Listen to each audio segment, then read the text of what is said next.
18. 복도를 지나자 위생병은 문이 열어 젖혀진 채로 있는 세 개의 방으로 된 장교 병동으로 로스토프를 안내했다. 이들 방에는 모두 침대가 있었고 부상 장교들은 그 위에 누워있기도 하고 앉아있기도 했다. 어떤 자는 병원의 가운을 입고 실내를 걷고 있었다. 로스토프가 여기서 만난 최초의 사람은 야위고 몸집이 작은 한쪽 손이 없는 사나이였다. 그는 실내 모에 가운을 입고 파이프를 문 채 첫 번째 방을 거닐고 있었다. 로스토프는 그 얼굴을 쳐다보면서 어디서 본 듯한 느낌이 들어 한참 동안 그것을 생각해내려고 애썼다.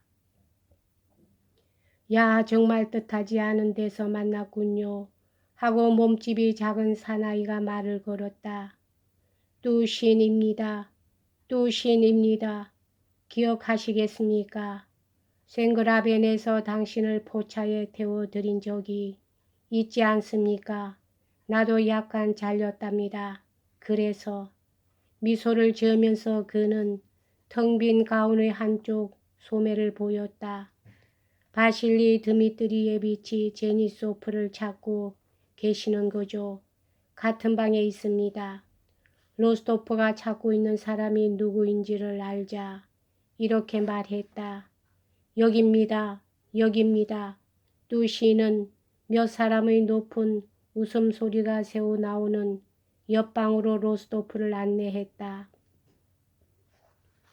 정말 이 사람들은 어떻게 저처럼 큰 소리로 웃을 수 있는 것일까? 그뿐만 아니라 어떻게 이런 데서 살 수 있는 것일까? 하고 로스토프는 생각했다.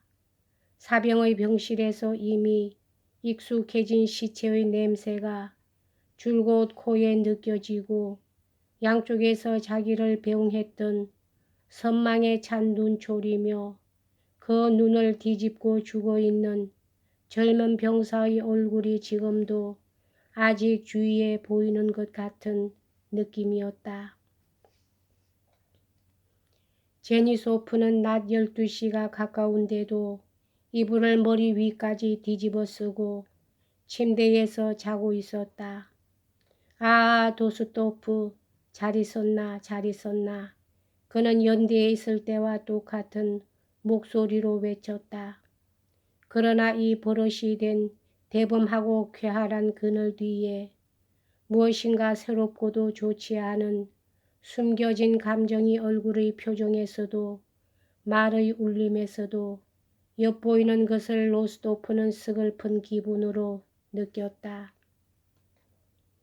상처는 아주 가벼운 것임에도 불구하고 6주일이 지난 오늘까지 아물지 않았다.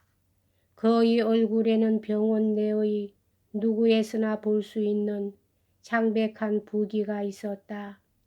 그러나 로스토프를 놀라게 한 것은 그 때문이 아니었다. 그가 놀란 것은 제니소프가 문병을 기뻐하는 기색도 없이 부자연스러운 미소를 지었다는 것이었다. 제니소프는 연대에 관해서도 전국 전반에 관해서도 묻지 않았다. 로스토프가 그런 것을 얘기할 때에는 제니소프는 들으려고도 하지 않았다. 로스토프는 또 제니소프가 연대에 대해서뿐만 아니라 대체로 병원 이외의 다른 자유로운 생활을 상기하는 것을 불육해야 한다는 것을 알아챘다.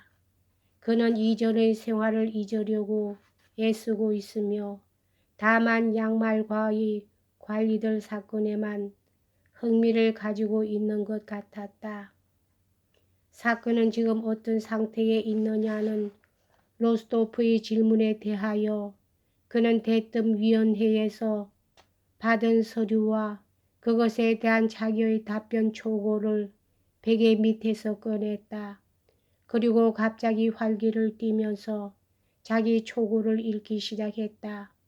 그리고 이 답변 가운데서 상대방을 풍자한 익사를 특히 로스토프에게 알아채게 하려고 했다. 자유로운 세계에서 새로 찾아온 인물인 로스토프를 둘러싸고 있던 제니소프와 같은 병동 안의 친구들은 그가 서류를 읽기 시작하자 차차 흩어져 갔다. 그들이 이 이야기를 들은 것은 이미 한두 번이 아니며 이제 완전히 진절머리가 나 있다는 것을 로스토프는 모든 사람의 얼굴빛에서 알아챘다. 다만 옆 침대의 뚱뚱한 장기병이 침대 위에 앉아서 침울하게 눈살을 찌푸리고 파이프를 물고 있는 것과 또 한 사람 한쪽 발이 없는 뚜신이 찬성하지 않는 듯 고개를 내저으면서 계속 듣고 있었다. 낭독하는 도중 장기병은 제니소프를 가로막았다. 내 생각으로는 로스토프를 돌아보고 그는 이렇게 말했다. 차라리 황제에게 특사를 청원하는 것이 나을 것 같아요. 이번의 행상은 굉장히 클 모양이니까 틀림없이 용서될 것입니다. 날더러 황제에게 특사들 청원하다고 제니소프는 이전의 힘과 열을 목소리에 주려고 했으나 그것은 무익한 분노의 울림을 냈을 뿐이었다. 무엇 때문에 만약 내가 강도이기라도 하다면 그야 특사들 청원해도 좋겠지. 그러나 그렇지 않고 거꾸로 도둑놈을 들추어냈기 때문에 재판을 받지 않으면 안 된단 말이야. 흥 재판하겠으면 하다지. 난 아무도 두려워하지 않아. 난 정직하게 폐하와 국가에 봉사했을 뿐 도둑질을 한 일이 없어. 그런데도 나들 강등시키고 그리고 이것 봐, 좀 들어보게. 나는 정면으로 거듭했었어. 이렇게 썼단 말이야. 만약 소관이 관물을 횡등하였다면 훌륭하게 씌워져 있습니다. 물론 하고 뚜시는 말했다. 그러나 그게 문제가 아니에요. 바실리 드미트리치. 그는 로스토프에게로 얼굴을 돌리고 말했다. 아무튼 굽히지 않으면 안 됩니다. 그런데 바실리 드미트리치는 그것이 싫다니까 말씀이에요. 실제로 군사재판의 감찰관이 이 사건은 당신에게 불리하다고 말하고 있지 않습니까? 흥, 불리하면 불리해도 좋아. 검찰관이 모처럼 당신을 위해서 청원장을 써 주었으니까 하고 뚜시는 말을 이었다. 그것에 서명해서 이런 사람들을 시켜 제출하게 하면 좋지 않습니까? 이런 사람들은 하고 그는 로스토프를 가리켰다. 사령부 쪽에 연줄이 닿을 테니까 이런 좋은 기회는 이제 다시 없습니다. 아까부터 말했지 않아. 그런 비굴한 짓은 절대도 하지 않는다고. 제니소프는 이렇게 가로막고 다시 원고의 낭독을 계속했다.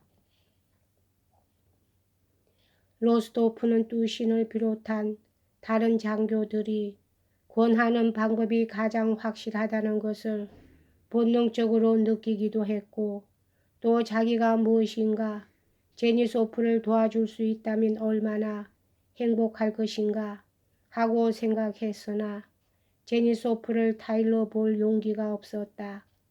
그는 제니소프의 고집과 고지식하게만 한 격한 성품을 잘 알고 있기 때문이었다. 1시간 남짓한 독설에 찬 제니소프의 원고 낭독이 끝났을 때도 로스토프는 아무 말도 하지 않았다. 그리고 다시금 자기 주위에 모인 병원에서의 제니소프 친지들 속에 섞여 침울한 기분으로 나머지 하루를 보냈다. 그리고 자기가 알고 있는 것을 이야기하기도 하고 남의 이야기를 듣기도 했다. 제니소프는 어두운 얼굴로 처음부터 끝까지 잠자코 있었다. 그날 밤 늦게 로스토프는 돌아갈 채비를 하면서 무엇인가 부탁할 것은 없느냐고 제니소프에게 물었다. 잠깐만 하고 말하고 제니소프는 장교들을 돌아보면서 서류를 꺼내어 잉크병이 놓여있는 창가로 다가가서 무엇인가를 쓰기 시작했다. 역시 강한 자에게는 이기지 못한다는 게 도리인가 봐. 그는 창가에서 물러서서 로스토프에게 큼직한 봉투를 건네면서 말했다. 그것은 양말과의 죄상에는 한마디도 언급하지 않고 오로지 사면만을 호소하도록 되어 있는 검찰관이 작성한 황제에게의 탄원서였다. 전해주게. 역시 그는 끝까지 말하지 않고 병적인 가장된 미소를 지으며 희죽 웃었다. 여기까지 하겠습니다.